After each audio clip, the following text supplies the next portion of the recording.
Hello everyone, it's Daren Gates. Welcome to day 27 of my weight loss journey. I am so excited you're here watching these videos. Please share this with your friends, the more the merrier. So today's topic, starting off your weight loss right. Now don't panic.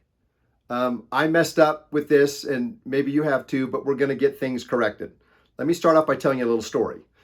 The last time that I knew I wanted to lose weight was last September. We were getting our family pictures taken, and I'm talking extended family with the married daughters, the grandkids, that big portrait that hangs on the wall that you're so proud of. Well, when the digital photos came back after the photo shoot, and I was trying to search through them, I was horrified because I couldn't find a single picture that I felt was acceptable for myself. In fact, the shirt I was wearing displayed my gut with all its glory. And it's actually become kind of a family joke of how terrible that shirt looked on me and the way that picture looked.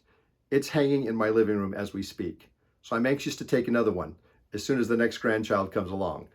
But that sparked me to realize I've got to lose weight. I had reached the upper 230s, which is usually my high point when I start gaining weight. So what did I do? Well, this is what I want you to do. I wanted to establish some baselines. So always when you begin your weight loss, take photos. Before photos, front, side, back. Wear appropriate clothing. Make sure you wear clothes that you can see a difference when you take pictures towards the end. Obviously, you want to weigh on a scale, get your starting weight. But I took things to a little bit additional level that I'd recommend for you as well. I went and got blood work done.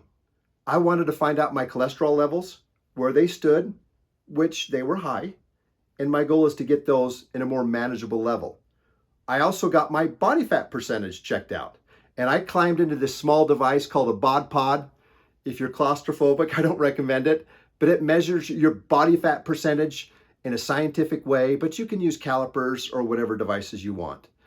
I also got on a treadmill and ran, and they've measured my oxygen levels. I did flexibility testing. I did a maximum press on the weights to see where I was. I did leg presses. I did all these different things with professionals to determine exactly where I was. Now, I did these a few months ago, and sadly, between last September and October and where I started this one, my body has not changed too much. So I am going to use those previous indicators as my starting point for a lot of that stuff. And I'll use the weight that I started, obviously, at the beginning of this challenge for my weight. But those are things I recommend because knowing where you start, knowing where you finish, and you can take measurements, belly measurements, chest measurements, biceps, calves, quads, all these different measurements, and the more the merrier, and then you can see just how much progress that you have made. Because sometimes when you start gaining muscle and you're losing fat, sometimes you may not lose as much as you wish you would have, but your body completely changes composition and you start to look really, really amazing. So that's my definition of getting your weight loss started off correctly, okay?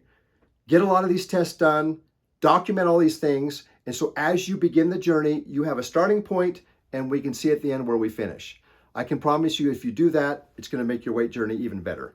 Thank you for joining me, and I appreciate all your support. Be sure to share this channel with people. Let's get this out to as many people as we can, and I appreciate you watching. Thanks, you guys. Bye-bye.